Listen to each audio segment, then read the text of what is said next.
जो लोग नागपुर को संघ भूमि बनाना चाहते हैं, उनको हम चुनौती देना चाहते हैं, जब तक कांग्रेस पार्टी जिंदा रहेगी, जब तक इस देश में एक भी कांग्रेसी कार्यकर्ता जिंदा रहेगा, अपने रक्त के आखिरी कतरे तक नागपुर को संघ भूमि नहीं दीक्षा भूमि बना करके रखेगा। इस बात को याद रखिएगा।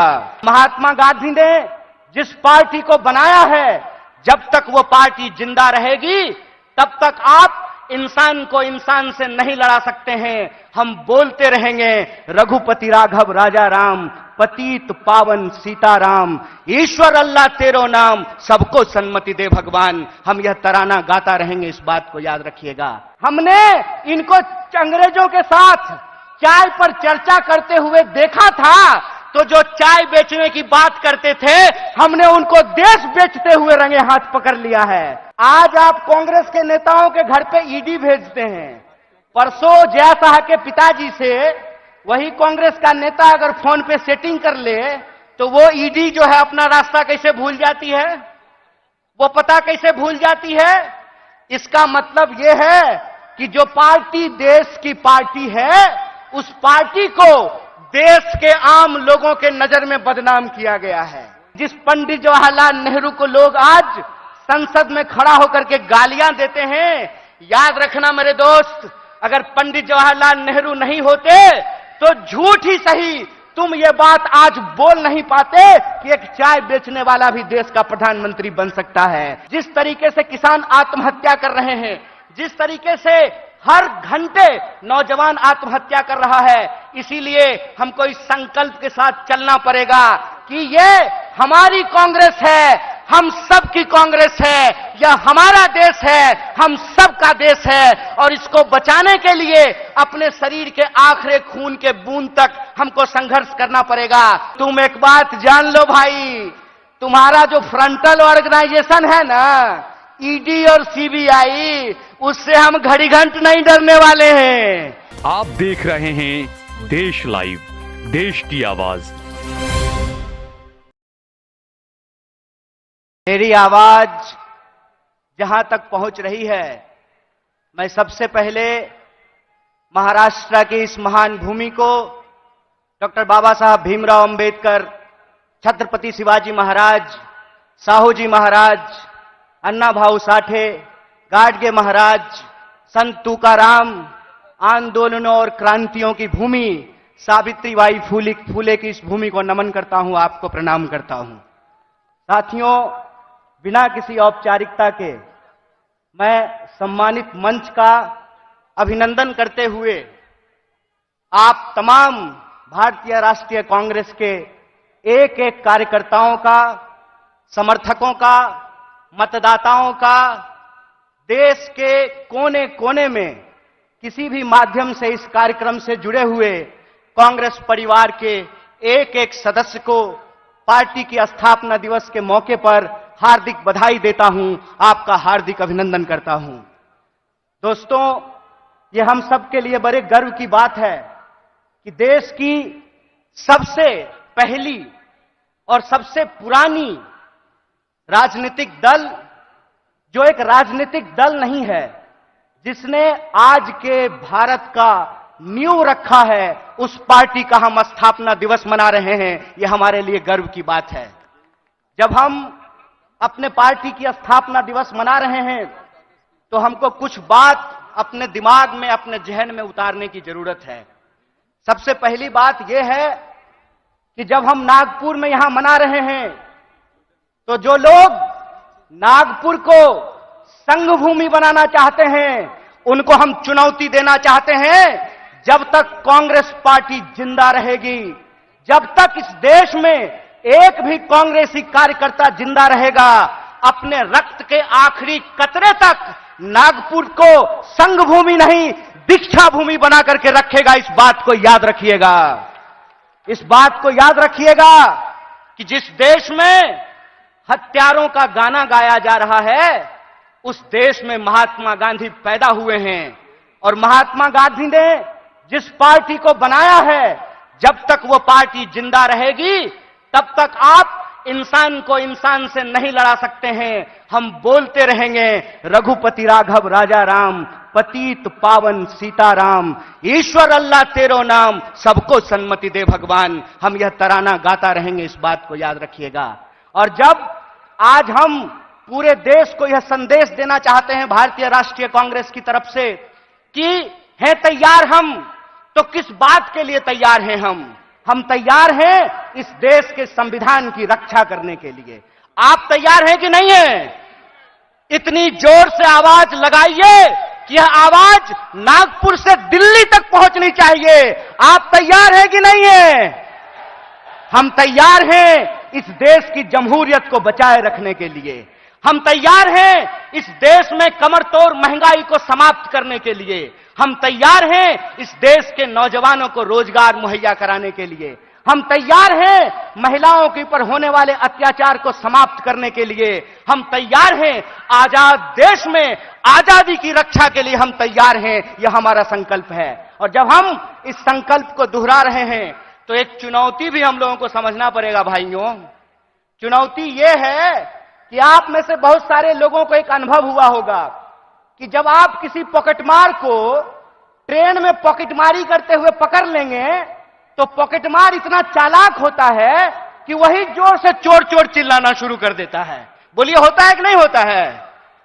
आज हमारे साथ इस देश की सबसे पुरानी पार्टी, इस देश को आजादी दिलाने वाली पार्टी, महात्मा गांधी की पार्टी, पंडित जवाहरलाल नेहरू, सुभाष चंद्र बोस, मौलाना अबुल कलाम आजाद, सरदार वल्लभ भाई पटेल, एनी बेसेंट, सरोजिनी नायडू की पार्टी के साथ भी यही हो रहा है कि हमने चोर को चोरी करते हुए फिर से पकड़ लिया है। हमने इनको अंग्रेजों के साथ चाय पर चर्चा करते हुए देखा था, तो जो चाय बेचने की बात करते थे हमने उनको देश बेचते हुए रंगे हाथ पकड़ लिया है। और जब हमने उनको देश को रंगे हाथ बेचते हुए पकड़ लिया है तो पॉकेटमार को जब पकड़ लीजिएगा तो वो चोर चोर चिल्लाने लगेगा। वो कहते हैं कि कांग्रेस इस देश में भ्रष्टाचार लेकर के आई। एक सवाल हम पूछना चाहते हैं, आज आप कांग्रेस के नेताओं के घर पे ईडी भेजते हैं।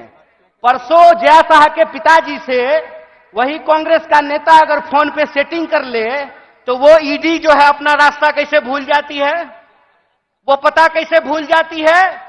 इसका मतलब यह है कि जो पार्टी देश की पार्टी है उस पार्टी को देश के आम लोगों के नजर में बदनाम किया गया है। और देश के आम लोगों के नजर में इसलिए बदनाम किया गया है कि अगर आप कांग्रेस के प्रति अपनी भावना छोड़ देंगे तो देश में कोई आपकी बात करने वाला नहीं रहेगा। इस बात को याद रखिएगा।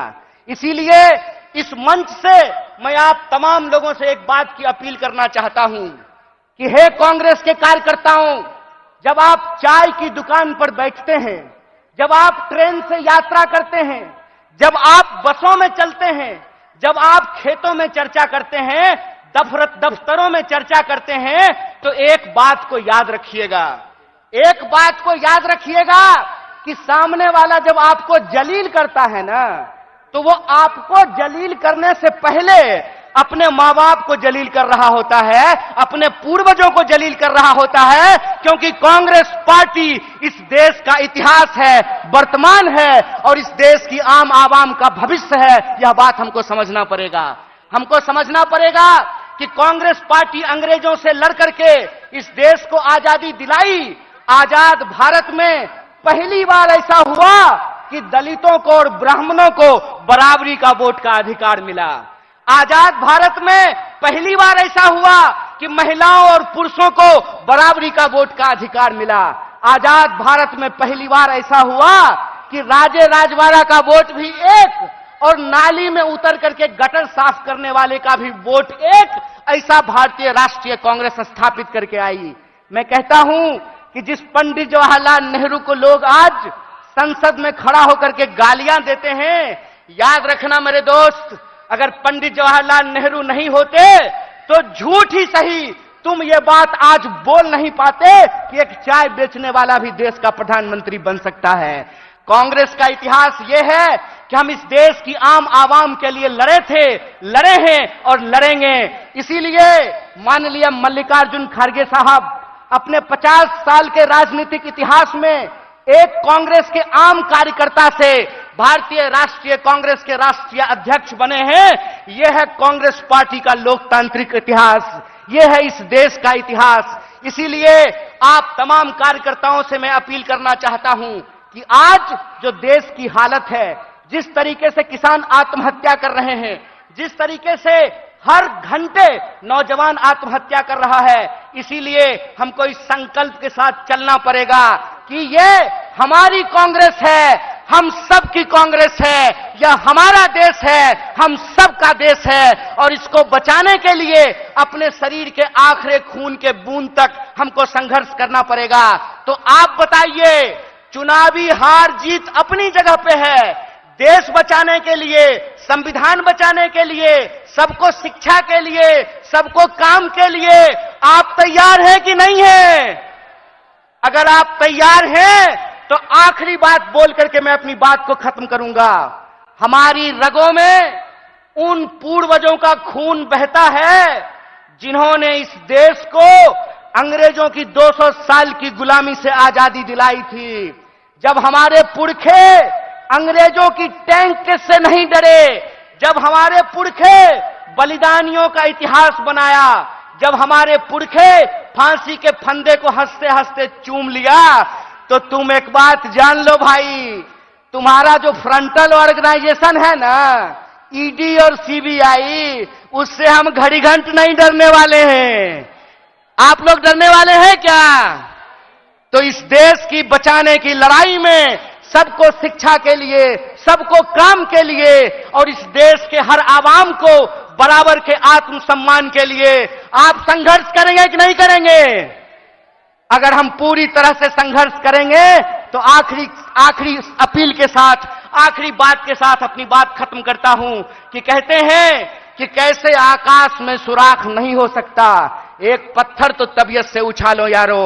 अगर कांग्रेस का एक एक कार्यकर्ता आज भी गांधी को अपने दिलों में बसा करके सड़कों पे निकल जाए तो इनको हम सिर्फ हराएंगे नहीं, बल्कि एक नए भारत का, भारत के सपने का निर्माण करेंगे। इन्हीं शब्दों के साथ एक बार पुनः अपने पूरे नेतृत्व को धन्यवाद अदा करते हुए और हमारे नेता मुकुल जी को धन्यवाद अदा करते हुए आप सबका धन्यवाद अदा करते हुए अपनी बात को खत्म करूंगा। शुक्रिया। इनकलाब जिंदाबाद।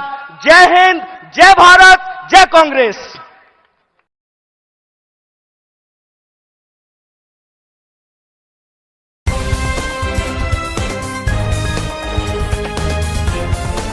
देश और दुनिया की तमाम छोटी और बड़ी खबरों के लिए हमारे चैनल को सब्सक्राइब करना न भूलें और बेल का बटन जरूर दबाएं।